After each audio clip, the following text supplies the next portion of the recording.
রাত ১০টা। বাংলাদেশ বেতার, রাজশাহী। শুরু হচ্ছে অমর কথাশিল্পী শরৎচন্দ্র চট্টোপাধ্যায়ের উপন্যাস অবলম্বনে ধারাবাহিক নাটক চন্দ্রনাথ। ৪ পর্বের ধারাবাহিক এ নাটকের আজ শুনবেন শেষ পর্ব। বেতার নাট্যরূপ মোস্তফা মুহাম্মদ আব্দুর রব। নাটকটি প্রযোজনা করেছেন ডাক্তার আফজালুর রহমান সিদ্দিকী মুকুল।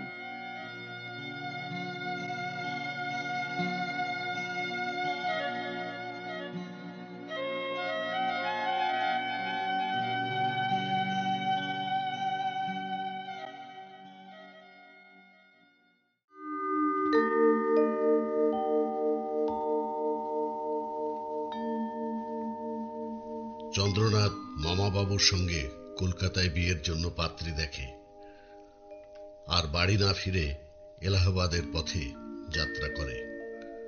বাড়ি ফেরার পরে ব্রজকিশোর এবং মণিশঙ্কর এসব নিয়ে কথা বলে। পরবর্তীতে হরকালী এবং সরকার মশাই চন্দ্রনাথের বিষয় নিয়ে কথা বলে। তারপর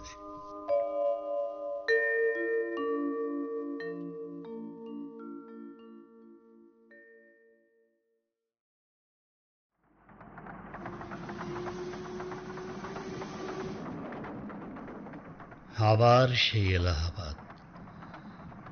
গঙ্গা, যমুনা আর সরস্বতী নদীর মিলন মোহনা। এরই মধ্যে ২ বছর পার হয়ে গেছে। আমি জানি না কেমন আছে সরজু। আমি জানি না তার সন্তান এই ২ বছরে কত বড় হয়েছে।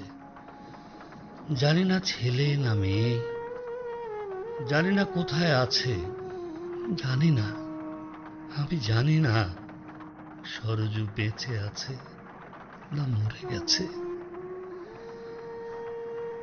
জানি না এভাবে আর কতদিন জীবনের এই দুঃসহ ভার বয়ে বেড়াতে হবে। সমাজ, সংসার, পরিবার, কিসের ভয় আমাকে তাড়া করে বেড়াচ্ছে? কিসের ভয়? কেন আমি কাশীতে যেতে পারছি না? যেতে পারছি না, না যেতে চাইছি না। হরিদয়ালের কাছে চিঠি লিখেও তো জানতে পারতেন, তাও কেন পারছি না? বাধা দিচ্ছে কে? কোন সংস্কার আমার সামনে দেওয়াল তুলে অভেদ্য শক্তি নিয়ে দাঁড়িয়ে আছে? আমি এটাও বুঝতে পারছি, কি যেন এক দুর্বলতা আমাকে আষ্টে পৃষ্ঠে জড়িয়ে রেখেছে, কুরে কুরে খাচ্ছে ঘুম পোকার মতো।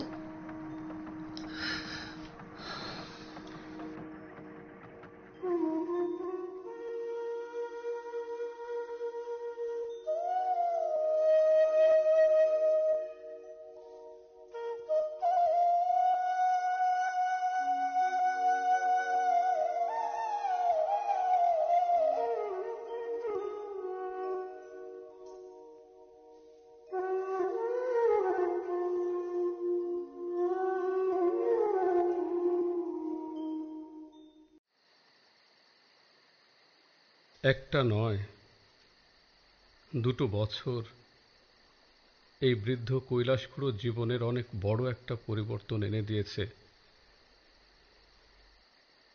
যেদিন আমার কমলা চলে গিয়েছিল,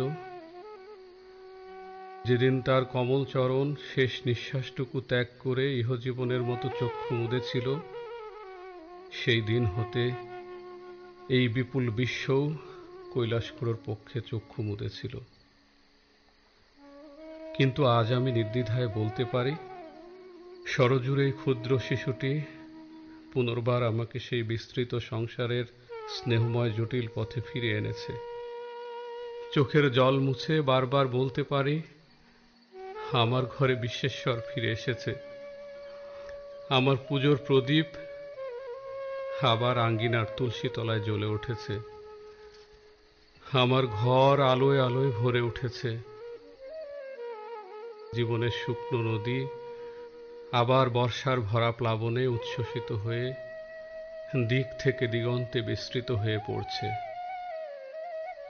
আজ বুঝতে পারছি জীবনের স্বাদ কত।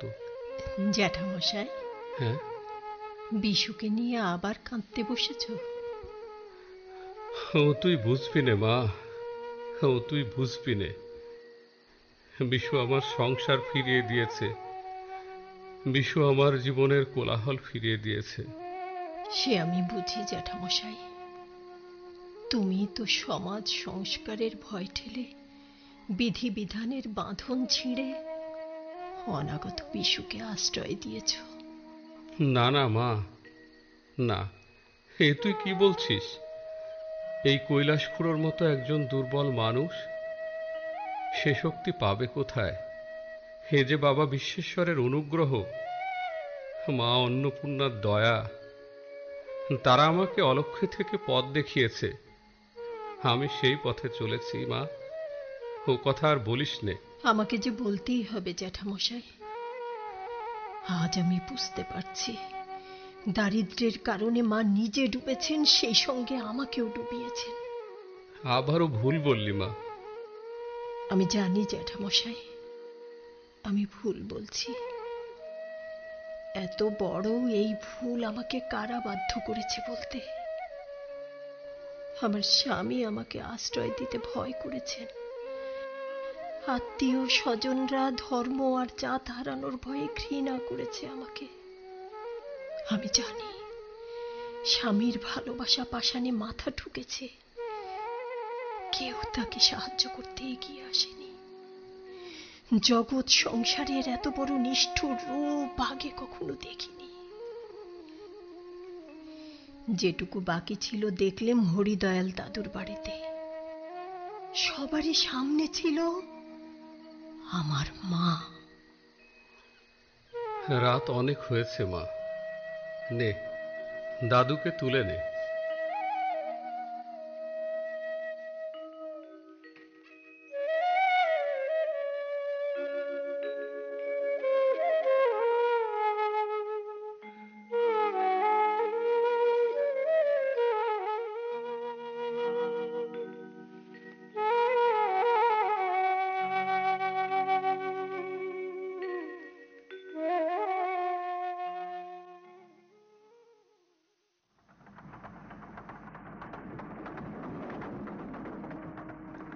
আসলে আমি সরজুর কাছে নই, নিজের কাছেই নিজে প্রতিদিন প্রতি রাত একটু একটু করে ছোট হয়ে যাচ্ছি।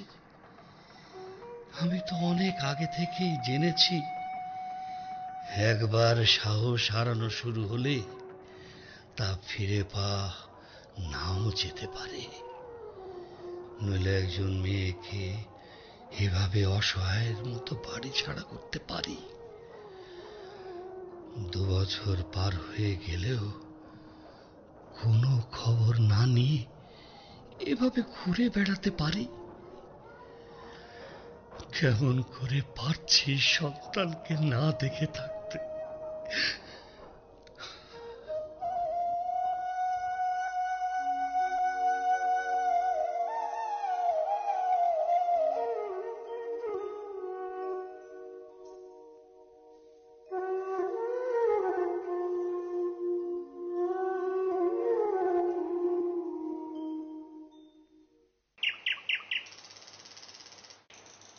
খুড়ো কি খেলতে যাচ্ছ?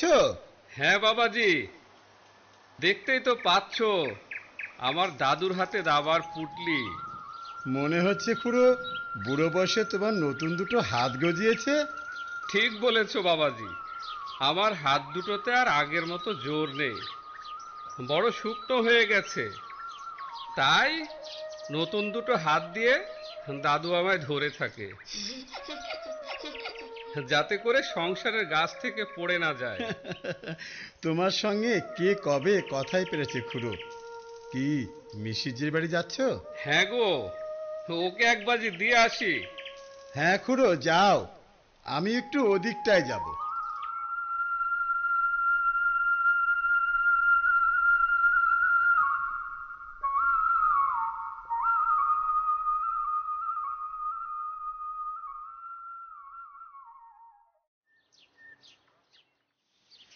আরে এসো বাবুজি, এসো, তোমার জন্যই বসে আছি। বাবাজির কি অন্য কোথাও যাওয়ার কথা ছিল? যাবার জায়গা তো একটাই বাবুজি, দোকান। আজও ছেলেকেই পাঠিয়েছি, বলে দিয়েছি দুপুরে খাওয়া দাওয়া সেরে তবেই আমি যাব। হ্যাঁ বসো, আজও নাতিকে সঙ্গে এনেছো? হ্যাঁ গো বাবাজি, বিশু সঙ্গে না থাকলে যে আমার খেলা হয়ে ওঠে না। এটা তোমার অভ্যেস হয়ে যাচ্ছে খুড়ো। বিশু, দাদু, দে দাদু পুটলিটা দে। দাদু, পুটলি, ঢলো ঢলো। হ্যাঁ দাদু দে। এবার এখানে বস দাদু। দাদু, মন্টি। হ্যাঁ দাদু মন্ত্রী, দে। বুঝলে মিশির, দাদুর লোভ এই লাল রঙের মন্ত্রীটার উপর। দাদু, মন্টি। দেব দেব, আগে খেলে নেই। দাদু, ঘোড়া। হ্যাঁ দাদু, ঘোড়া দে। হ্যাঁ মিশির, শুরু হোক তবে। হ্যাঁ খুড়ো। বিশু, এদিকে আয় দাদু। ওভাবে দৌড়াদৌড়ি করিস না তুই, কাছে না বসলে আমি হেরে যাব যে। দাদু আয়, দাদু, এখানে বস। হ্যাঁ এখানে। না বাবুজি, তোমার সঙ্গে আজও হেরে গেলাম। ও কথা বলো না মিশির, বলো আমার দাদুর কাছে হেরে গেলে তুমি। ঠিক বলেছ, তোমার নাতির কাছেই আমি হেরে গেলাম। আমার কি মনে হয় জানো, বিশু বড় হলে দাবা খেলায় তোমাকেও ছাড়িয়ে যাবে। কিন্তু তখন তো তুমিও থাকবে না, আমিও থাকবো না। ওপর থেকে দেখব। ঠিক বলেছ, আমরা ওপর থেকে দেখব। তাহলে আসি গো মিশির। হ্যাঁ বাবুজি, এসো।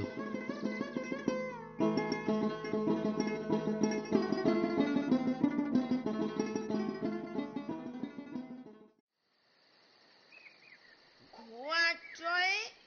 হ্যাঁ দাদু, ঘোড়া চলে 2.5 পা। ঘোড়া চড়ে, গাড়ি চড়ে। না দাদু, এ ঘোড়া গাড়ি টানে না। যে ঘোড়া গাড়ি টানে সে ঘোড়া আলাদা। হে কি সরজু, তুই হাসছিস যে মা? জ্যাঠামশাই, তোমাদের দাদু নাতির কথা শুনলে কার না হাসি পাবে। দেখছিস তো মা, আমার দাদুর কত বুদ্ধি। এ বয়সে যদি এমনটা হয়, বড় হলে তাহলে কি হবে একবার ভেবে দেখ মা। দাদু, ওইতে। দেখলি মা, দাদু আমার এখন লাল রঙের মন্ত্রীটা চাইছে। আমি তো বুঝে উঠতে পারিনি, এত কিছু থাকতে মন্ত্রীটার ওপর দাদুর এত নজর কেন? সে তো তুমি ভালোই জানো জ্যাঠা। প্রথম প্রথম 2-4টে বোড়ে হাতে দিতেন, কিন্তু না, দাদু ওতে ভুলতো না। লাল মন্ত্রীটাই ওর চাই। দাদু, মন্টি। হ্যাঁ মন্ত্রী, এই নে, হারাস নে যেন দাদু। মন্ত্রী হারালে কি খেলা চলে? চড়ে না। কিছুতেই না। হ্যাঁ দাদু, মন্টি। হ্যাঁ দাদু মন্ত্রী। জ্যাঠামশাই, আজ যাবে না ভোলানাথ চাটুর্যের বাড়িতে? কথক ঠাকুর কি আজ বসবেন না? যাব তো। দাদুকে কাপড় চোপড় পরিয়ে দে। ভাত খেয়ে যাবে তো? হ্যাঁ। লক্ষ্মীয়ার মা, বিশুকে লাল জামা কাপড়গুলো পরিয়ে দাও তো, আমি জ্যাঠামশাইকে ভাত দিচ্ছি।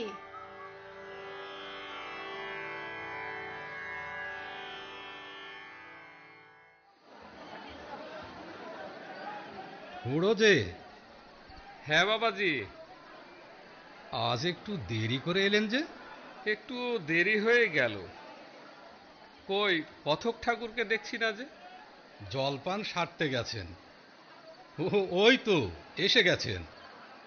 আজ তো রাজা ভরতের উপাখ্যান।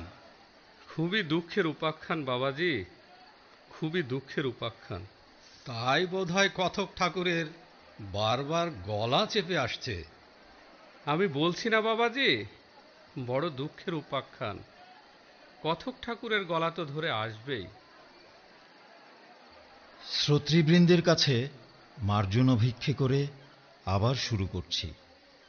আপনাদের আগে শুনিয়েছি কেমন করে মহাপুরুষ রাজা ভরতের কাছে হরিণ শাবকটি ভেসে এসে আশ্রয় নিয়েছিল। রাজা ভরত বুঝতে পেরেছিলেন সদ্য প্রসূত মৃগ শাবকটি তারই কাছে কাতর নয়নে আশ্রয় ভিক্ষে করছে। মহাপুরুষ রাজা ভরত নিজেই আশ্রয়হীন অরণ্যবাসী হয়েও তার পর্ণকুটিরে মৃগ শাবককে আশ্রয় দিয়েছিলেন। তারপর দিনও যায়, রাতও যায়, মাসও যায়, পলে পলে, দণ্ডে দণ্ডে, দিনে দিনে সেই মৃগ শাবক রাজা ভরতের ছিন্ন স্নেহডোর আবার গেঁথে তুলতে লাগল।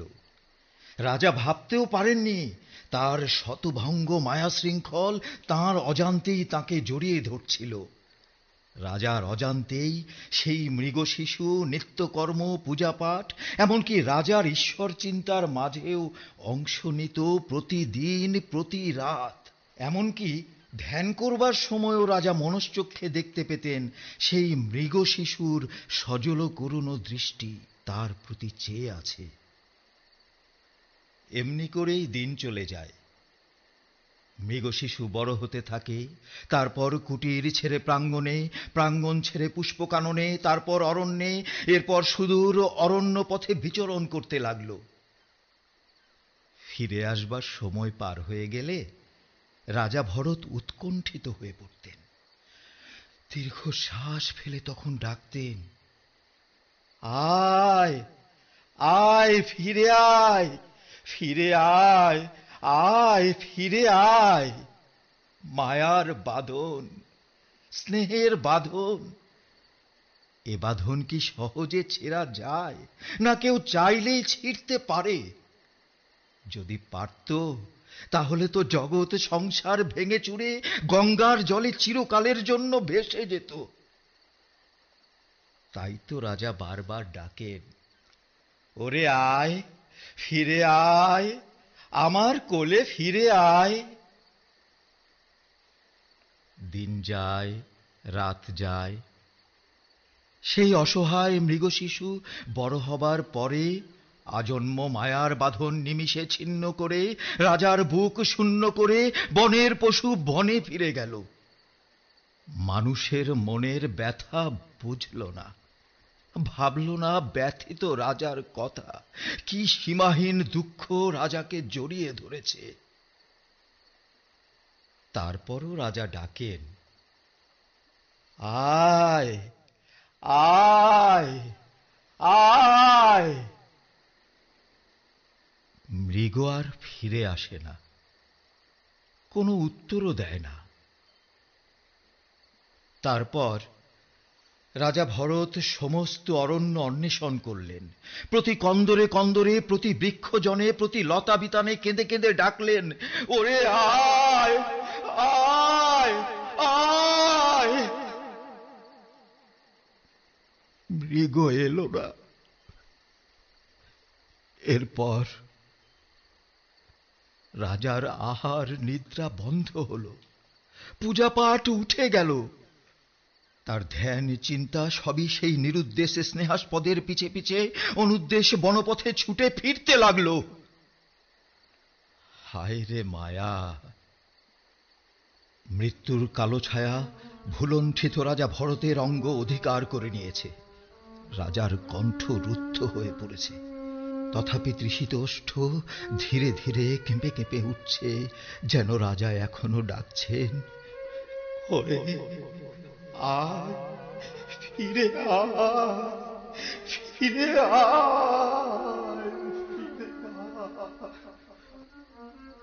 হায় রে মায়া! খুড়ো এভাবে কাঁদছেন কেন? সে তুমি বুঝবে না বাবাজি, সে তুমি বুঝবে না। খুড়ো চলেন, আপনাকে বাড়িতে দিয়ে আসি।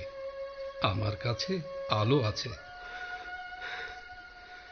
হ্যাঁ, চলো। আপনার নাতি ঘুমিয়ে গেছে। হ্যাঁ, চলো বাবাজি।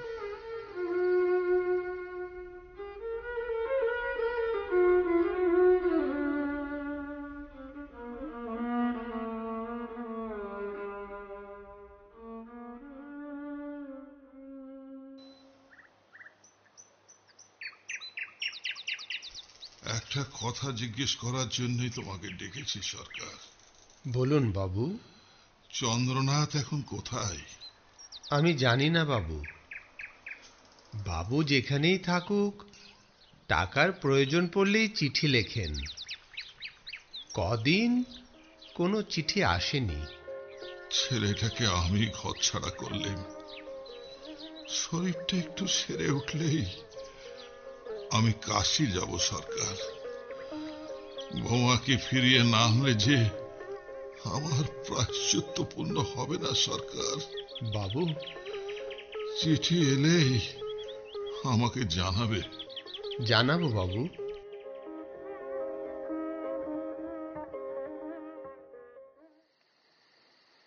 কিছু কি বুঝতে পারছো? না হরকালী, আমার কোনো হিসেবই মিলছে না। তোমার হিসেব কোনো দিনই মেলে না। যেদিন এই আশ্রয়টুকু সরে যাবে, সেদিনও তোমার হিসেব এই রকমই থেকে যাবে। চন্দ্রনাথ কি বলেছে কোনোদিন? মুখে বলেনি, সরকারের কাছে জিজ্ঞেস করেছে। কাশির ঠিকানায় সরজুর কাছে এ পর্যন্ত কত টাকা পাঠানো হয়েছে। জানি তো, আর এরকমটা চন্দ্রনাথ জিজ্ঞেস করতেই পারে। এর মানে বোঝো? না। তোমার মতো নির্বোধের সঙ্গে বাবা মা কেন যে বিয়ে দিয়েছিলেন, সরজু যদি ফিরে আসে তখন বুঝবে কদিনে মাস হয়। ওদিকে মিনসে মণিশঙ্করও চন্দ্রনাথের দিকে এগিয়ে এসেছে। বৌমাকে নিয়ে আসবার জন্য দিন গুনছে বুড়ো।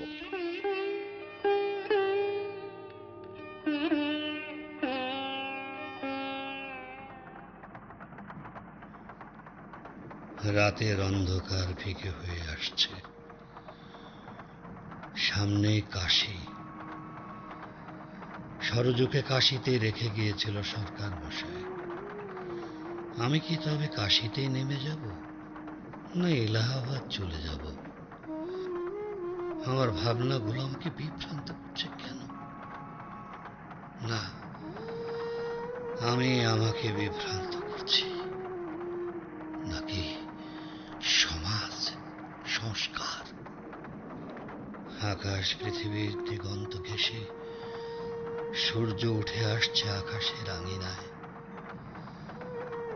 কি করব আমি? না, অনেক ঘুরেছি, অনেক ভেবেছি, সংসার ছেড়েছি, সুখ আনন্দ সব সব ত্যাগ করেছি। কিছুই তো পাইনি আমি।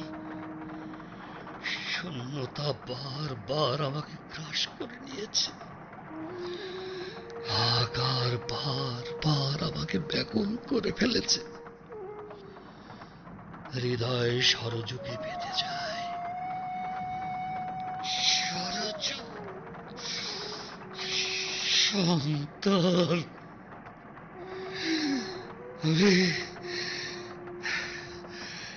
আমি কাশিতেই নামব। সামনেই কাশি।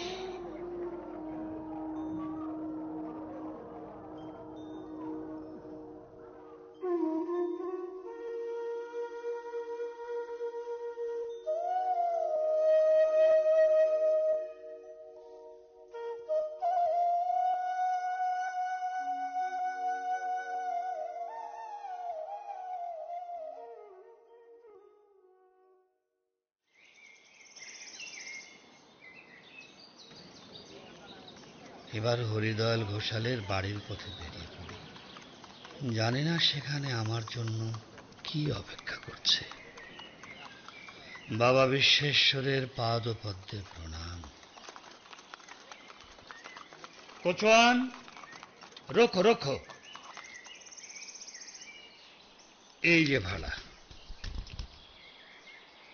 যাও, ভাঙতি ফেরত দেওয়া লাগবে না। ঘোষাল মশাই, ঘোষাল মশাই, ঠাকুর বাড়িতে নেই বাবু। দরজাটা একটু খুলবে? বলছি তো, ঠাকুর বাড়িতে নেই। দরজাটা খুলবে, আমি খুবই ক্লান্ত। বলছি তো বাবু, ঠাকুর বাড়িতে নেই। কথা শুনে মনে হচ্ছে তুমি বাঙালি। হ্যাঁ বাবু, আপনিও তো। হ্যাঁ, বাঙালি। ভেতরে আসতে পারি কি? আসুন। ঘোষাল মশাই কখন আসবেন? বলে তো গেছেন দুপুরে আসবেন। তুমি কে? এখানে কাজ করি বাবু। ও, তুমি কি একাই আছো? হ্যাঁ বাবু। বাড়িতে আর কেউ নেই? না। তারা কোথায়? কারা বাবু? একজন স্ত্রীলোক। আমি ছাড়া তো আর কোনো স্ত্রীলোক এখানে নেই। একজন স্ত্রীলোক আর একটি ছোট্ট ছেলে। না বাবু, কেউ না। তবে এরা গেল কোথায়? না গো, এখানে আর কেউ থাকে না। আমি আর ঠাকুর মশাই থাকি। 1 মাসের মধ্যে কোনো যজমানও আসেনি। কোথায় গেল সরজু? তবে কি মায়ের সঙ্গে নবদ্বীপ নয়তো হালিশহর চলে গেছে, নাকি এখানে আশ্রয় না পেয়ে গঙ্গার জলে ডুবে মরেছে?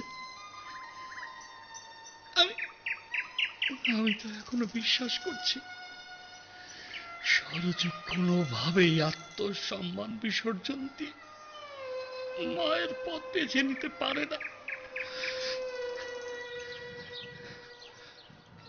তুমি এখানে কতদিন ধরে আছো? এই বছর দেড়েক। তবুও কাউকে দেখোনি? একজন গৌরবর্ণ স্ত্রীলোক, তার একটি ছেলে, নয়তো মেয়ে, না হয় শুধু ওই স্ত্রীলোকটি?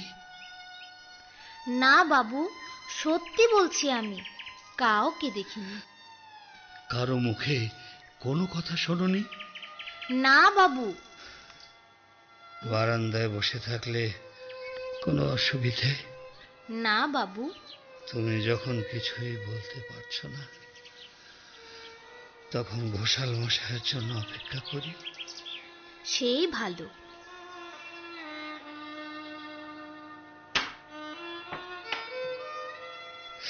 তাই তো, চন্দ্রবাবু যে কখন এলেন?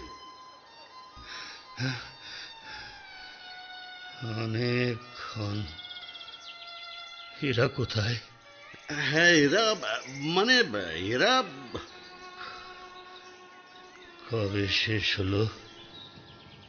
কি শেষ হলো? সরজু কবে মরেছে ঠাকুর?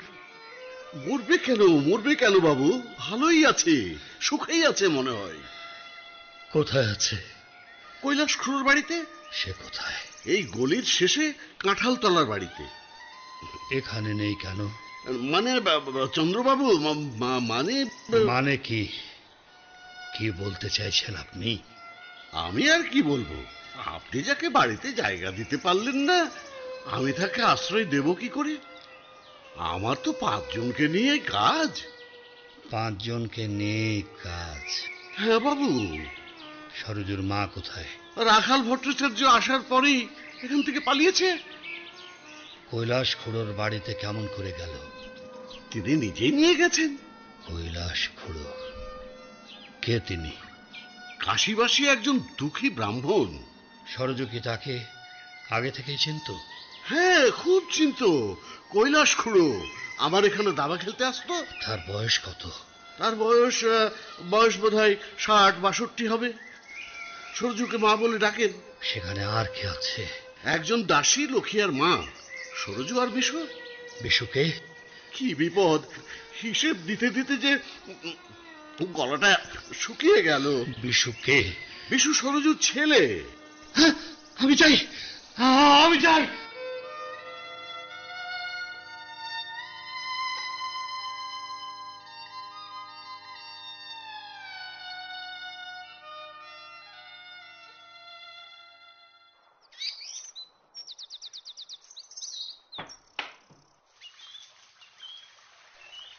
বারান্দায় সুন্দর হৃষ্টপুষ্ট দেহের একটি শিশুকে এক থালা জল নিয়ে খেলা করতে দেখছি।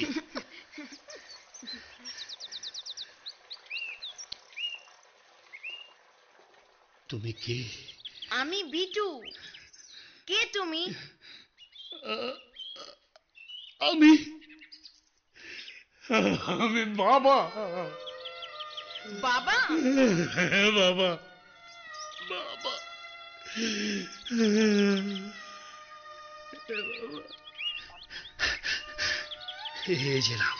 এই যে নাও ঘড়ি। ঘড়ি? নাও, এই যে চেন, কলম, এই যে পেন্সিল, মানি ব্যাগ নাও, ভালো করে ধরে থাকো। বাবা? বাবা, বাবা।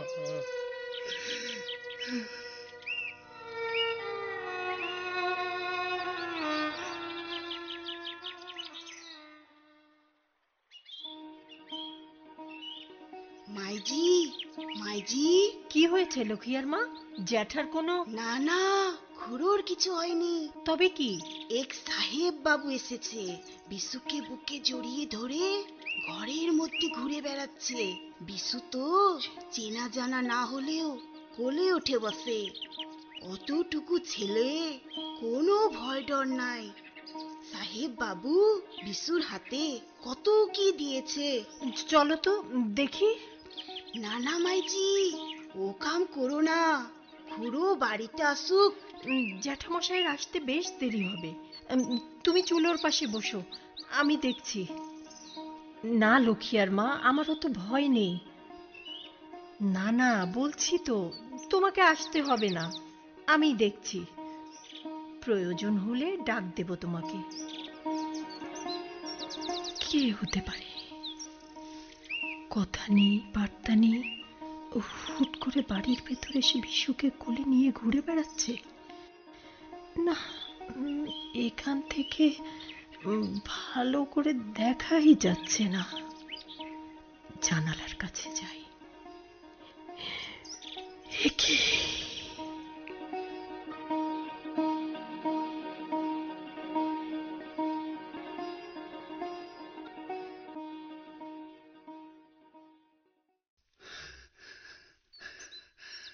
সরজু, এখনো বেঁচে আছি আমি। জ্যাঠামশাই আমার সম্ভ্রম রক্ষা করেছেন। হরিদয়াল দাদু তার বাড়িতে ঠাঁই দেননি। জ্যাঠামশাই বাড়িতে আশ্রয় দিয়েছেন, খেতে পড়তে দিয়েছেন। হরিদয়াল দাদু জ্যাঠামশাইকে নানাভাবে বাধা দিয়েছেন, আমাকে যাতে আশ্রয় না দেওয়া হয়। জ্যাঠামশাই আমাকে পথে নামতে দেননি, কোনো বাধাই মানেননি।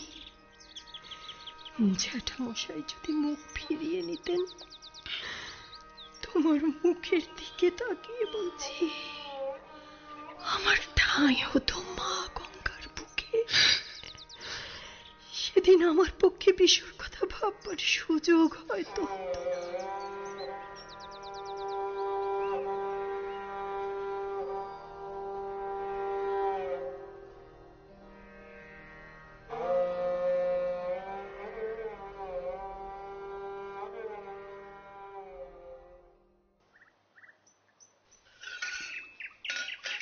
এ কি সরজু, আমার সঙ্গে কুটুম্বিতে করছো না তামাশা করছো? লুচি খাবে না? দুপুরবেলা কি আমি লুচি খাই? সরজু, আজই তুমি আমাকে প্রথম খেতে দিচ্ছ না। দুপুরে আমি কি খাই তা বোধ করে ভুলে যাওনি। ভাত খাবে? কিন্তু কিন্তু কি সরজু? না, মানে তা নয়, এখানে আমি রাধি। বাড়িতে তো তুমিই রাখতে। হ্যাঁ, রাধতে। আমার হাতে খাবে? তবে কি সরজু মনে করছে সে আমার পর হয়ে গেছে? ওর স্পর্শিত অন্ন ব্যঞ্জন আহার করা যায় না। কিন্তু এটা তো ঠিক, সরজুর কথার মধ্যে বড় জ্বালা লুকিয়ে আছে। সরজু, আমার চোখের জল না দেখলে কি তোমার তৃপ্তি হবে না? যাই, তবে নিয়ে আসি।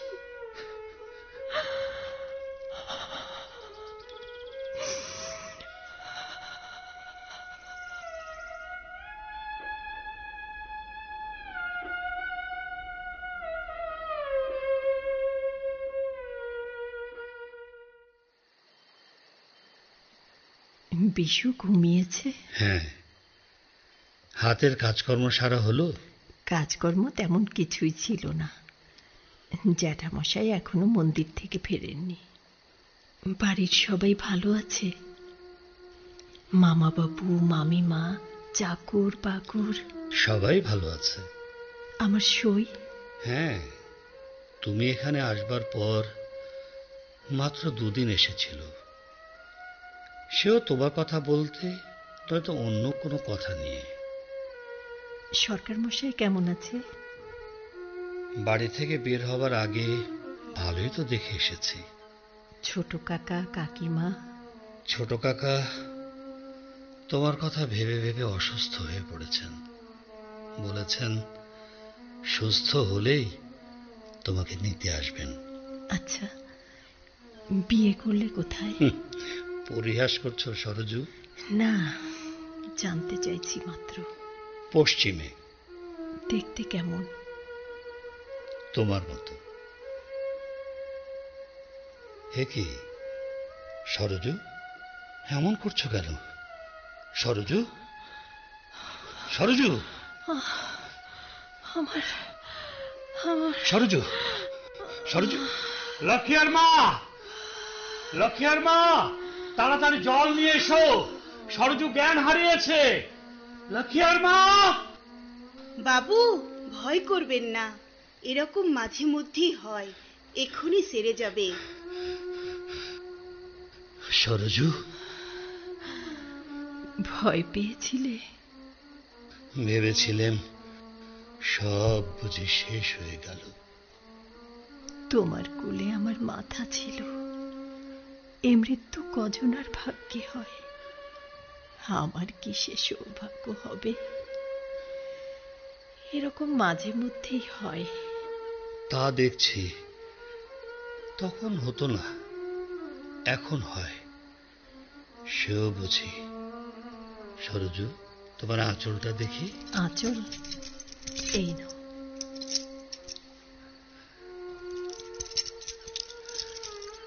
এই সেই চাবির গোছা। বাড়ি ছেড়ে আসবার আগে আমার কাছে গচ্ছিত রেখে এসেছিলে, আজ আবার ফিরিয়ে দিলেন। দেখো তো কখনো ব্যবহার করা হয়েছে কিনা। তাকে দাওনি কেন? তাকে তো দিলেম সরজু, তাকেই তো দিলেম। আমি তোমার নতুন বউয়ের কথা বলছি, তোমার দ্বিতীয় স্ত্রীর কথা বলছি আমি। তাকে দাওনি কেন? তাকে দিয়েছি সরজু, তাকেই দিয়েছি। স্ত্রী আমার দুটো নয়, একটা। আমার কাছে সে চিরটা কালই নতুন। প্রথম যেদিন এই কাশী থেকে বাবা বিশ্বেশ্বরের প্রসাদী ফুলটির মতো বুকে করে নিয়ে যাই, সেদিনও যেমন নতুন ছিলে, আজও আবার যখন সেই বিশ্বেশ্বরের পায়ের তলা থেকে কুড়িয়ে নিতে এসেছি, তখনও তেমনি নতুন। জ্যাঠামশাইয়ের সঙ্গে দেখা না করে তোমার যাওয়া হবে না। আজ রাত্রিরে তোমাকে থাকতে হবে। তাই ভাবছি, আজ বুঝে আমার যাওয়া হবে না। কি কিছু বলবে মনে হচ্ছে, দেখে তো মনে হচ্ছে লজ্জা পাচ্ছ তুমি। তোমার কাছে আর লজ্জা কি? ভেবেছিলেন তোমাকে একখানা চিঠি লিখব। লেখনি কেন? আমি তো তোমাকে বারণ করিনি। ভয় হতো পাছে তুমি রাগ করো। আবার কবে আসবে তুমি? যখন আসতে বলবে তখনই আসবো। সে তো সময়ই বলবে। তোমার কাছে তো আমার কোনো লজ্জা নেই। সে কথা তো হয়ে গেল, আর কিছু বলবে? আমার বেঁচে থাকতে ইচ্ছে নেই। সরজু, কোনো শক্ত রোগ জন্মায়নি তো? তা বলতে পারিনি। বুকের কাছে মাঝে মধ্যে একটা ব্যথা টের পাই। আর ওই মূর্ছাটা? ওটা তেমন কিছু নয়। যা হবার হয়েছে। সর্বশান্ত হলেও তোমার চিকিৎসা করব, তোমাকে সুস্থ করে তুলব। তোমার কাছে একটা ভিক্ষে আছে, দেবে তো? বলো। মানুষের শরীরে তো বিশ্বাস নেই। তুমি হয়তো ডাকলেই আসবে। ততদিনে হয়তো আমার দেহটা পুড়ে ছাই হয়ে কোথাও উড়ে যাবে। তাই ভিক্ষেটা চেয়ে রাখছি। যখন আমার মৃত্যু সংবাদ পাবে, খোকাকে এসে নিয়ে যেও তুমি। সরজু, আর কত? আমি আর কত সইতে পারি? কত? 2 বছর ধরে তুমি যেমন শুয়েছ, আমিও তেমনই শুয়েছি। কটা দিন আমি বাড়ি থেকেছি, কটা বেলা ভালো করে খেয়েছি। সরজু, কটা রাত ভালো করে ঘুমোতে পেরেছি। সরজু, বলতে পারো কি? বিশু দাদু, দাদু, দাদু যাই। দাদু ভাই। দাদু। আমি তো দেখিনি তাকে, চিনিও না, আমাকেও চেনেন না তিনি। এসো। নমস্কার। থাক বাবা থাক। তুমি? ওটা বাবা। বাবা? আমার বাবা। এসো বাবা, ঘরে গিয়ে বসি। মা, প্রসাদ সবাইকে দে।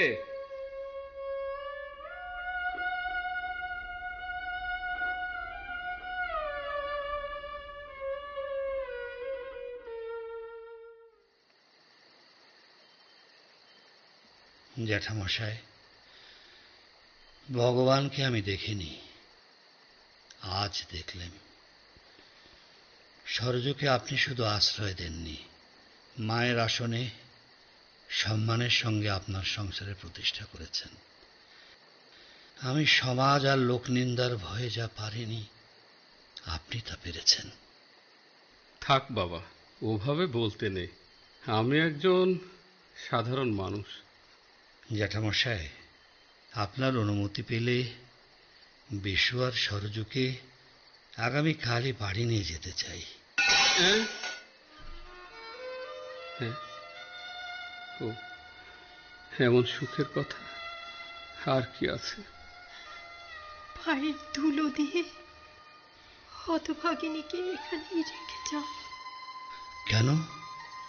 আমি তোমার স্বামী সরজু। বিশুকে ছেড়ে থাকা আমার পক্ষে সম্ভব নয়। সরজু, এই 2 বছরে তোমাকে দূর করে দিয়ে আমি শুধু দুঃখের আগুনেই পুড়িনি, নিরপরাধীকে অপরাধী সাব্যস্ত করে নরকে যাবার পথও প্রশস্ত করেছি। তাই তোমাকে আবার আমার গৃহে পূর্ণ মর্যাদায় অধিষ্ঠিত করে প্রায়শ্চিত্ত করতে চাই আমি। সরজু, যে যন্ত্রণার বোঝা আমি বয়ে বেড়াচ্ছি, তা বয়ে বেড়ানোর শক্তি আমার আর নেই। জীবন মৃত্যুর মাঝখানে দাঁড়িয়ে আজ তোমার মাথায় হাত রেখে হে সত্য উচ্চারণ করছি। মা, রাত হয়েছে, আমাদের খেতে দে।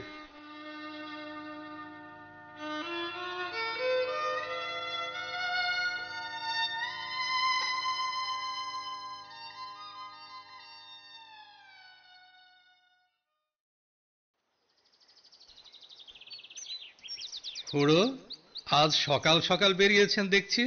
হ্যাঁ গো কালীচরণ, সকাল সকালই বেরিয়েছি। আজ যে আমার আনন্দের দিন। আমি ঠিক বুঝতে পারলাম না খুড়ো। ও তাই তো, তোমাকে তো বলাই হয়নি। কি খুড়ো? আমার দাদু বড় হয়েছে, তাই আজ রাতের গাড়িতে দাদু নিজের বাড়ি যাচ্ছে। দাদুর বাবা এসেছে নিতে। এ তো ভারী খুশির খবর। তা মিশিরজির বাড়ি যাচ্ছেন বুঝি? সে তো দেখতেই পাচ্ছ, দুবাজে খেলে আসি। হ্যাঁ কালীচরণ, সবাইকে বলো কিন্তু দাদু আজ নিজের বাড়ি যাচ্ছে।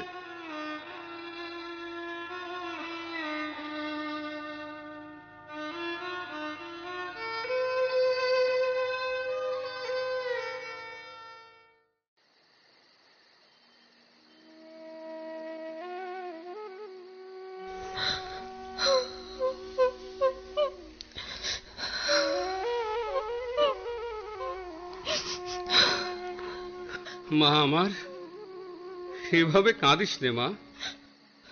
আমি তোকে আশীর্বাদ করছি। এই বুড়ো জ্যাঠার আশীর্বাদে তুই রাজরানী হবি। ভেবে দেখ মা, মেয়ে হয়ে জন্মেছিস, সৌভাগ্যবতী।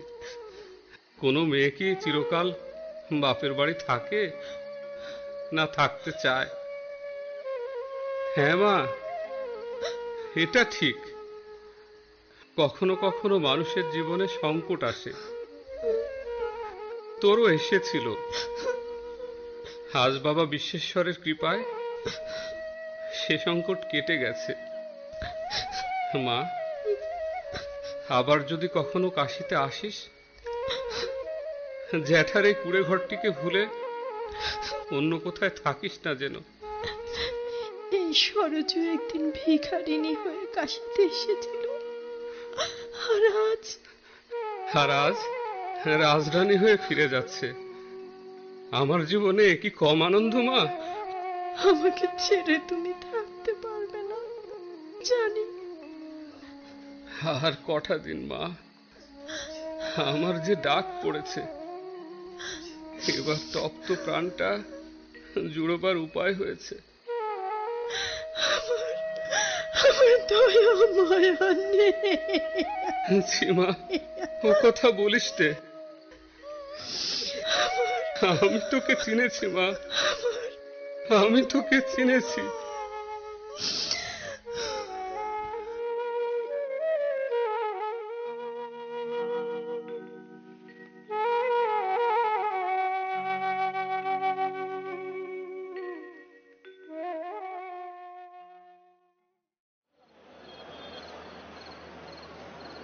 বাবা, তোমার কাছে আমার নিজের জন্য চাইবার কিছু নেই। একটা ভিক্ষে চাইছি। ও অনেক কষ্ট পেয়েছে, দুঃখ পেয়েছে অনেক। বাবাজি, সরজু আর যেন দুঃখ না পায়।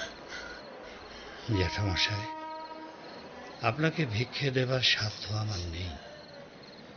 আমি শুধু এইটুকু বলতে পারি, আমাকে আশীর্বাদ করুন আপনি। অনেক হারিয়েছি আমি, আর যেন হারাতে না হয়।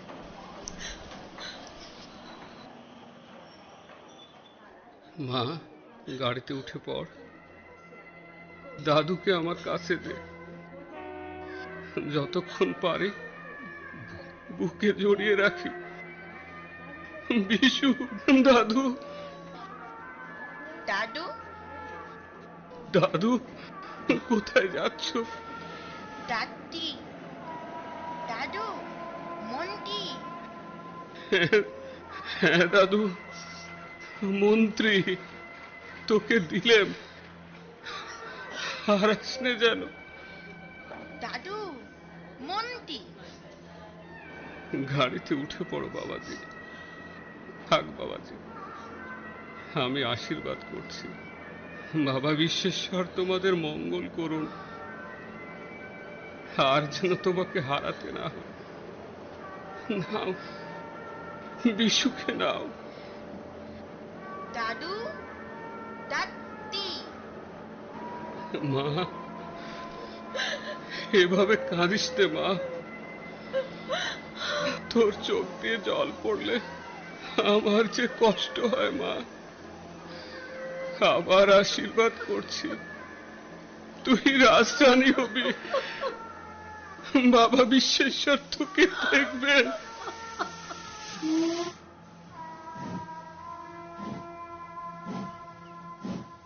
দাদু, মন্টি। হারাসনে দাদু, হারাসনে।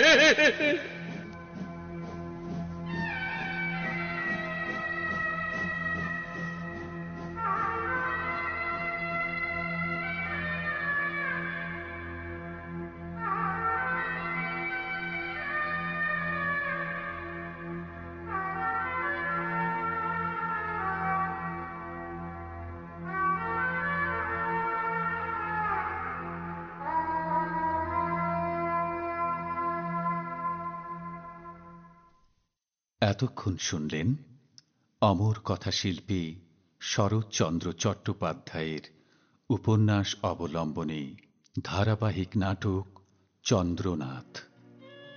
আজ শুনলেন নাটকটির শেষ পর্ব। বেতার নাট্যরূপ মোস্তফা মোহাম্মদ আব্দুর রব। নাটকটির বিভিন্ন চরিত্রে অভিনয় করলেন সরজু, আক্তার জাহান মুক্তি, মণি শঙ্কর, আব্দুর রশিদ, ব্রজ কিশোর, আনোয়ারুল ইসলাম বকুল, হরকালী, সুলতানা খাতুন প্রিয়া, সরকার, কামারুল্লাহ সরকার, হরিদয়াল ঘোষাল, মোহাম্মদ রেজাউল করিম, কথক ঠাকুর, এ কে আহমেদ, শাহেদ সিদ্দিকী ফ্রান্স, শম্ভু মিশির, এনামুল হক অনু, লখিয়ার মা ফেরদৌসী খাতুন, দাসী মনীষা শীল, জনৈক ব্যক্তি প্রথম শাহিনুল হক মুন, জনৈক ব্যক্তি দ্বিতীয় আসাদ আলী, বিশু শায়র আজাদ নানক, কৈলাস খুঁড়ো মোহাম্মদ হাসান আখতার। সম্পাদনা সুদীপ্ত শেখর নাগ। নাটকটি প্রযোজনা, সম্পাদনা পরিকল্পনা ও চন্দ্রনাথ চরিত্রে অভিনয় করলেন ডাক্তার আফজালুর রহমান সিদ্দিকী মুকুল।